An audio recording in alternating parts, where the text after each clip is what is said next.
Hello बच्चों, welcome to my YouTube channel. तो बच्चों, आज के चैप्टर में हम लोग पढ़ेंगे, आज के क्लास में हम लोग पढ़ेंगे हमारा अतीत। हिस्ट्री का है चैप्टर, ये क्लास 6 का चैप्टर नंबर 1 है। अध्याय यहाँ 1 लिखा है। इसमें हम लोग पढ़ेंगे कि हमारे अतीत में क्या क्या हुआ था। जब से हम लोग अपने अतीत के बारे में नहीं जानेंगे तो अपना वर्तमान, अपना भविष्य को नहीं सोच सकते हैं, ना मतलब उसके बारे में हम लोग निर्णय ले सकते हैं। तो हम लोग स्टार्ट करते हैं हमारे अतीत का चैप्टर नंबर 1 को। इतिहास हमें अतीत की जानकारी देता है।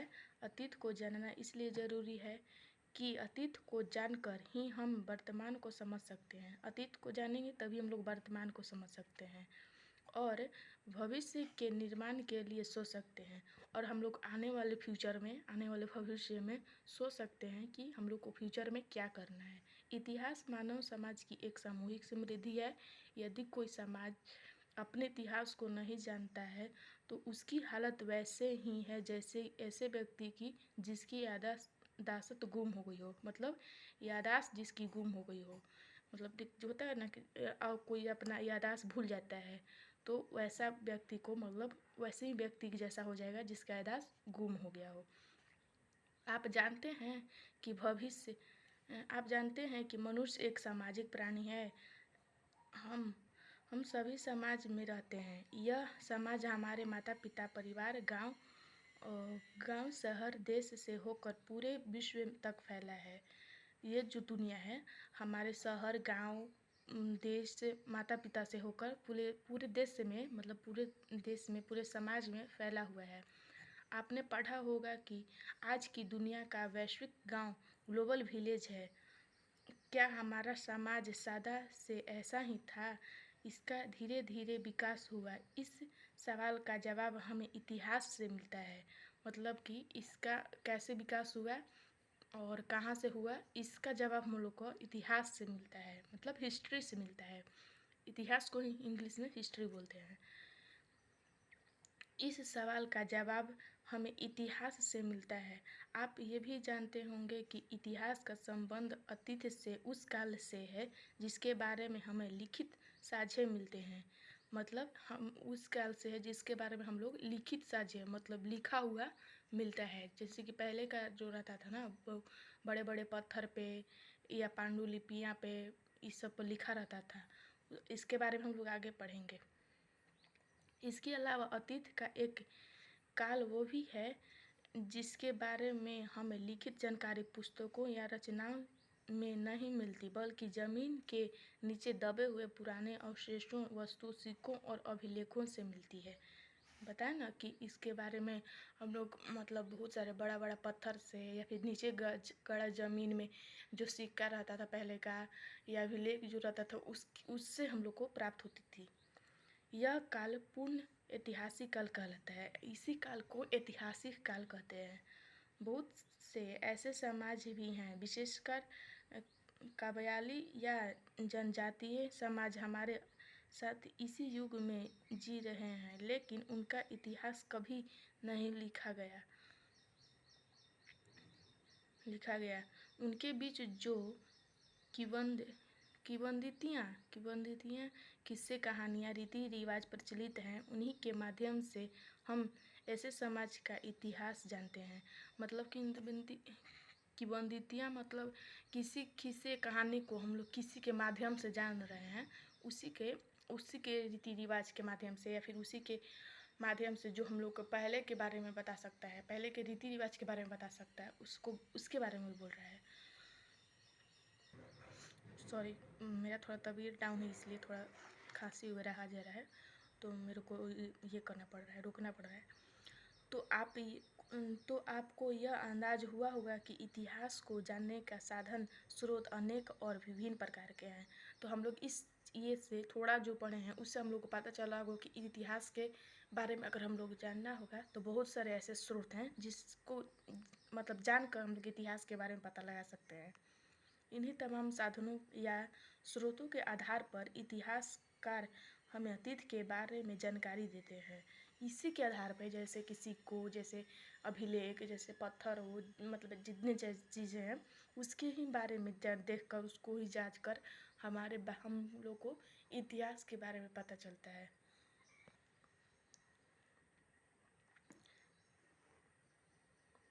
मनुष्य की उत्पत्ति कैसे हुई, उसने कैसे साथ मिलकर रहना आरंभ किया।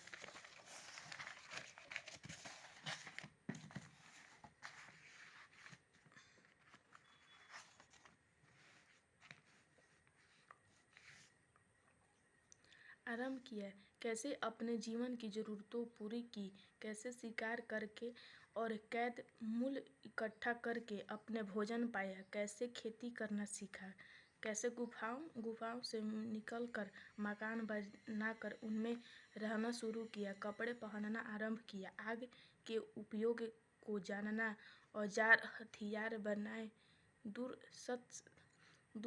सत्य स्थानों तक यात्रा के लिए सवारी का उपयोग सीखा, व्यापार किया, मुद्रा का उपयोग आरंभ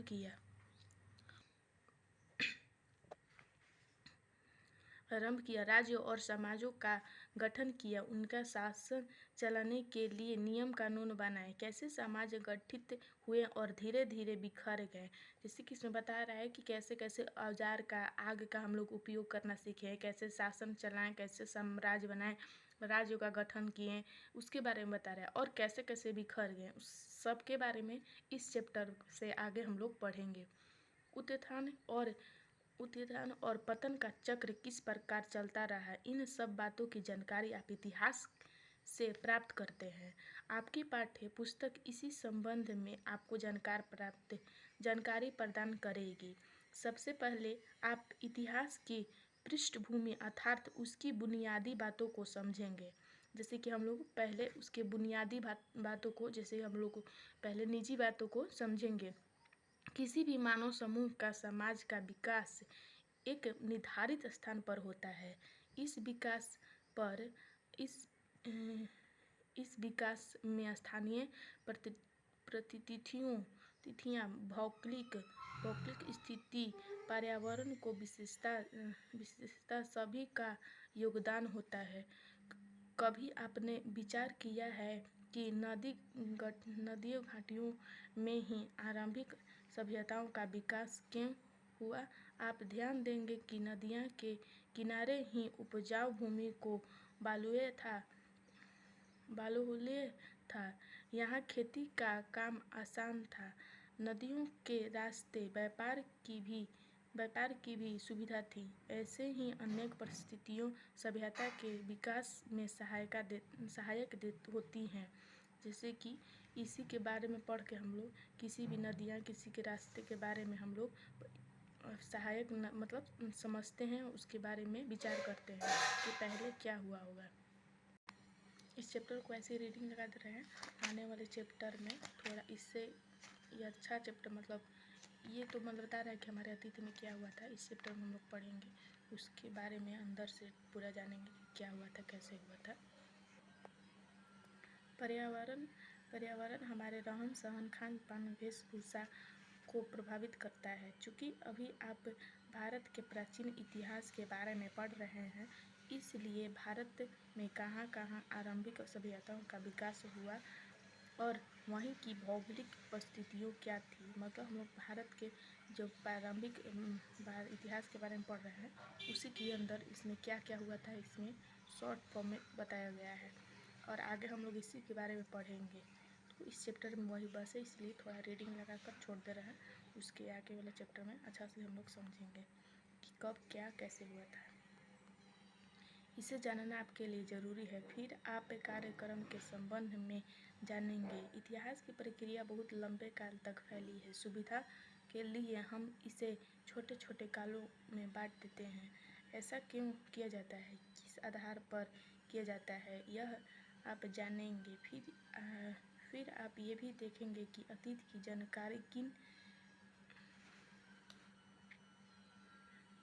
जानकारी किन साधनों से आप प्राप्त करते हैं और तुलनात्मक रूप से इसका महत्व और उपयोगिता है। तीसरे अध्याय में आप मनुष्य के जीवन के उस चरण के बारे में पढ़ेंगे जब वह गठित होकर रहने लगा था, अर्थात एक समाज का विकास। विकास तो होने लगा था, मगर सभ्यता के किरण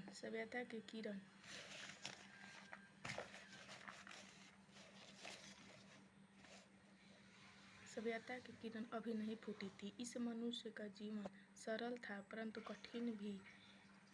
कंदमूल जमा करके या शिकार करके ये अपने जीवन को पूरा करते थे।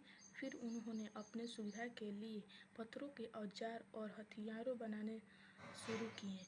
अब शायद आपको इनका महत्व आसानी से समझ में नहीं आए, मगर यह मनुष्य द्वारा पहला आविष्कार था। उसी तरह आग का उपयोग मनुष्य ने सीखा। ये भी एक बहुत महत्वपूर्ण खोज थी। इसके बारे में हम लोग आगे पढ़ेंगे कि आग का आविष्कार कब हुआ था।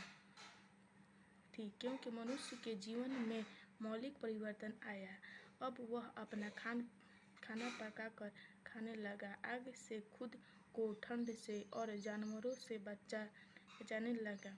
उसके जीवन का स्तर पहले से उन्नत हुआ। चौथे अध्याय में हम लोग पढ़ेंगे क्या? चौथे अध्याय में हम लोग ये पढ़ेंगे। चौथे अध्याय में आप संगठित समाज की जीवन शैली को समझ सकेंगे। खेती तो मनुष्य ने सीख ली थी। अब पशुपालन, व्यापार और यातायात में प्रगति आई। स्थिर और सुखी जीवन ने सोच विचार के लिए अवसर प्रदान किया। जीवन के अर्थ और महत्व को समझने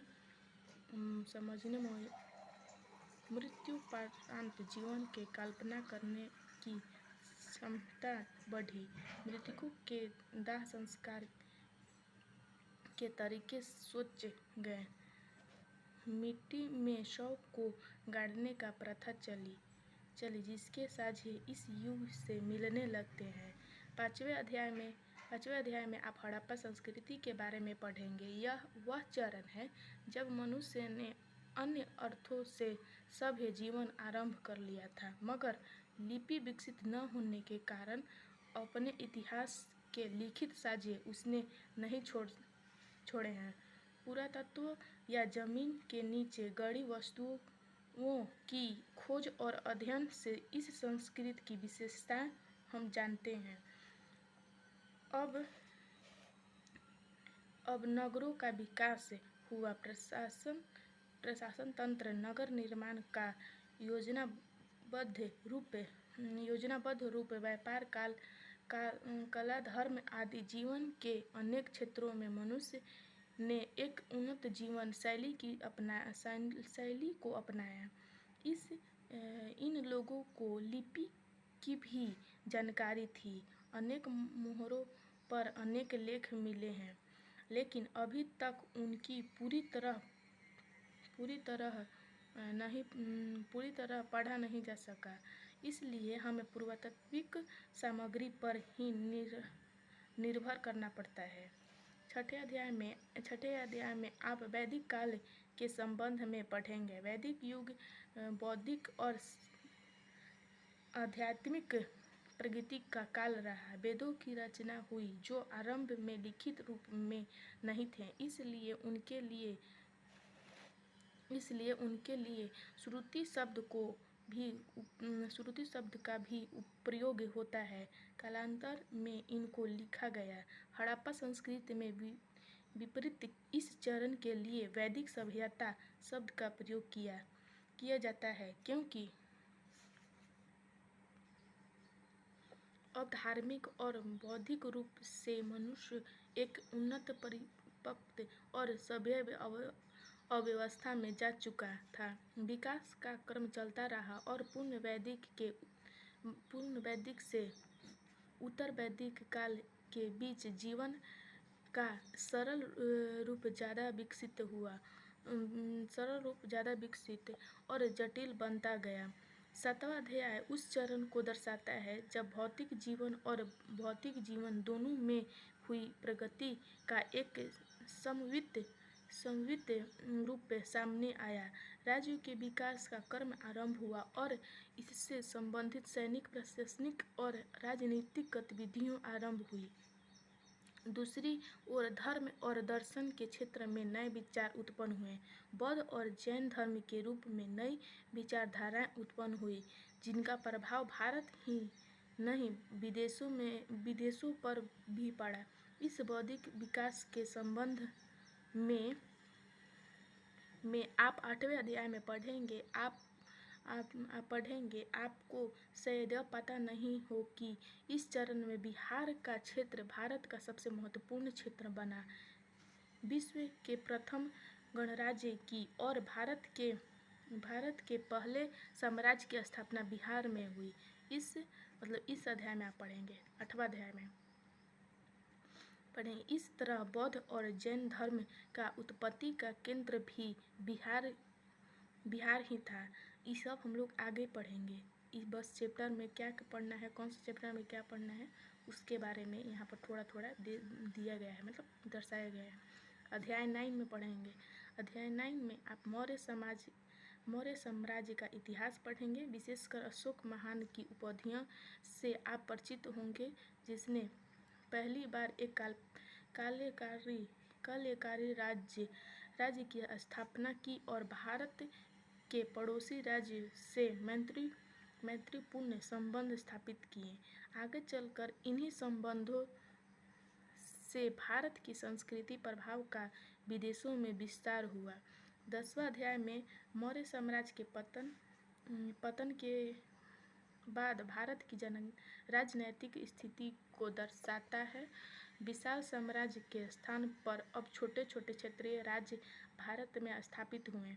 इनमें कुछ ऐसे भी राज्य थे जिसकी स्थापना विदेशी मूल के शासकों ने की थी। इसके फलस्वरूप संस्कृति पर आदान प्रदान की प्रक्रिया और समृद्धि हुई। इसी काल में दक्षिण भारत में भी सभ्यता के विकास से साझे हमें मिलते हैं। 11वां अध्याय में सुदूर क्षेत्रों में भारत के प्रभाव के विस्तार के संबंध में विस्तृत जानकारी के लिए सहायक है। आप यह जान सकेंगे कि किस प्रकार बौद्ध धर्म और उसके प्रभावहीन कला और शिल्प के क्षेत्रों में नई परंपराओं का विकास हुआ।